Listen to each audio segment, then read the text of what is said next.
What is up everyone, it is Sacred Saiyan here, welcoming you to the second episode of the two-part mini-series on the channel, What If Goku Was in JOJO'S Bizarre Adventure.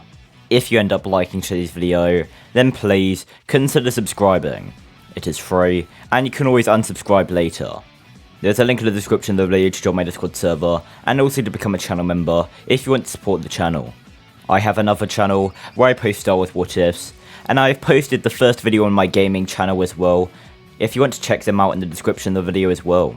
And with all of that out of the way, let's get into the second episode of What If Goku Was in JOJO'S Bizarre Adventure. We begin this video with the battle between Goku and Vanilla Ice.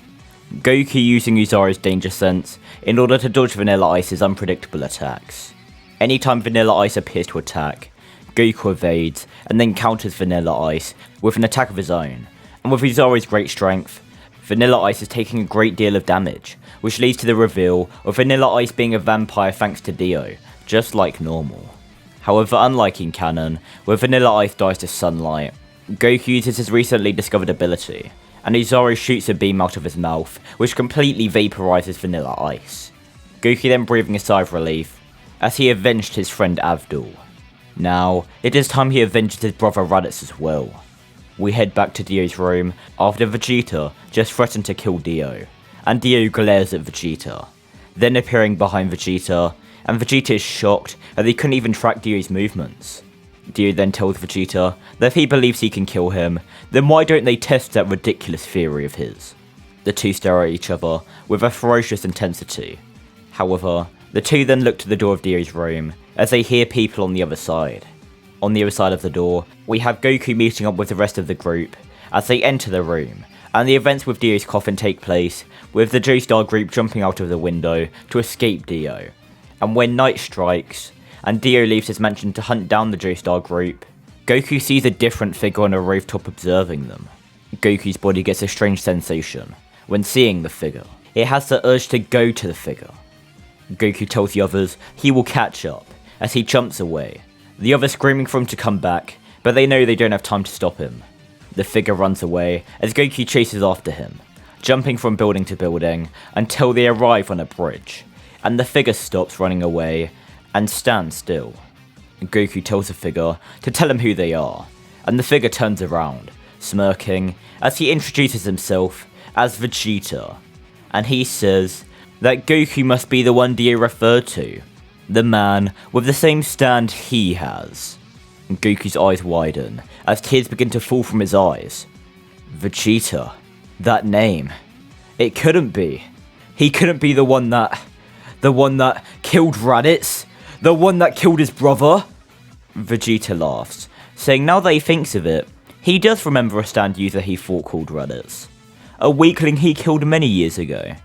Goku shouts that his brother wasn't a weakling.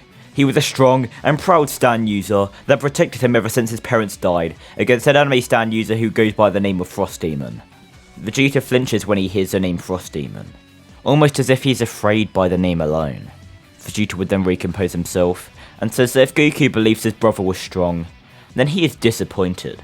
He expected someone with the same stand as him would bring him the challenge he so desperately craved. However, only a pathetic weakling would consider Raditz strong. Goku has had enough of hearing Vegeta call his brother weak, so Goku summons Uzaru as he rushes towards Vegeta, attempting to punch Vegeta directly in the face, but to Goku's complete shock, Uzaru's fist is catched by Uzaru. Vegeta smirks, asking if Goku paid any attention to what he said. They have the same stand, however his is the stronger of the two, and he is here to prove that fact. Vegeta's Uzaru then punches Goku in the gut, making him cough out blood, and then Vegeta's Uzaru kicks Goku back. Goku wipes the blood from his mouth, as Uzaru charges up a mouth beam and fires it at Vegeta. Vegeta scoffing, as his Uzaru does the same, with a purple beam instead of Goku's blue one. The two beams clash, creating large shockwaves which shake the bridge they are standing on. Goku is using his rage to make his beam even stronger, and Vegeta thought he was going to win this battle easily, but Vegeta is actually struggling to keep Goku's beam at bay.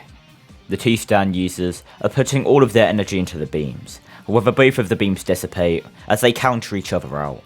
The two both begin to breathe heavily.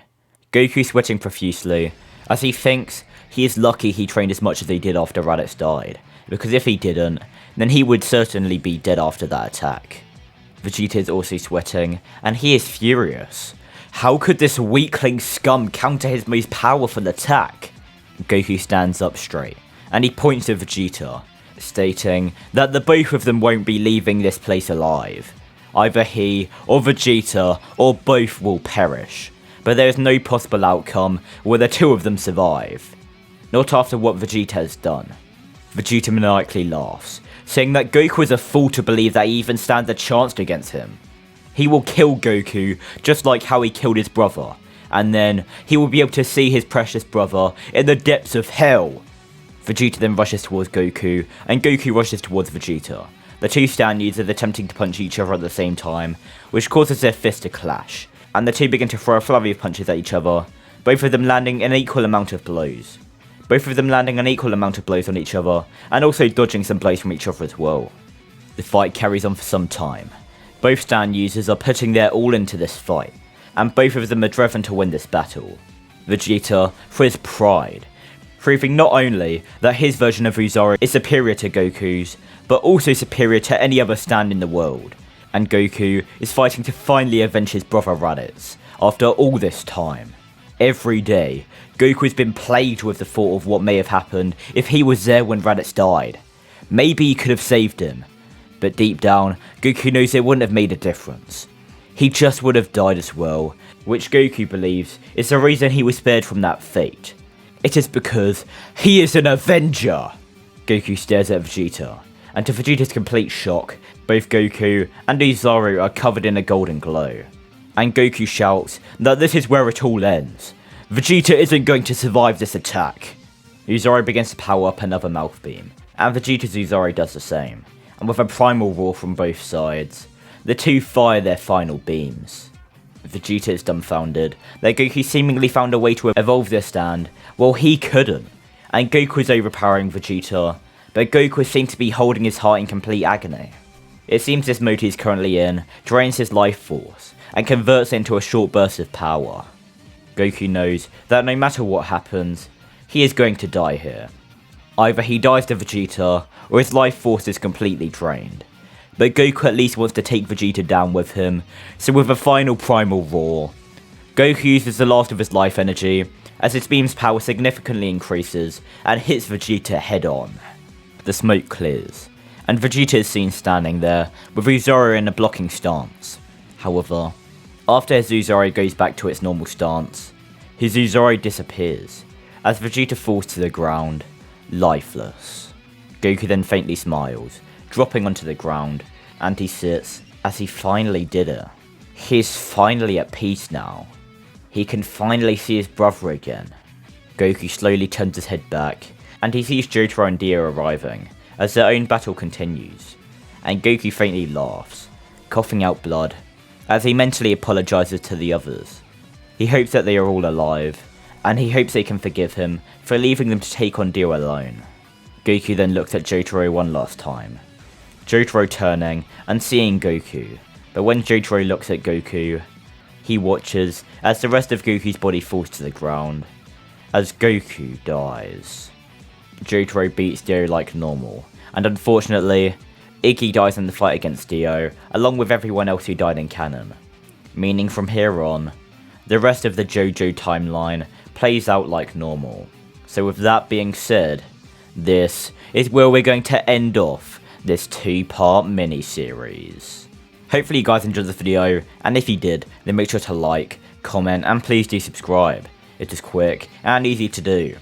Also, I want to give a huge thank you to Yeti Myth, Toma Mud, Mr. Angel, Jonathan Way, XDK What Ifs, Crimson Dragon 5401, Neo Whitcomb, and Destroy God Broly for becoming channel members.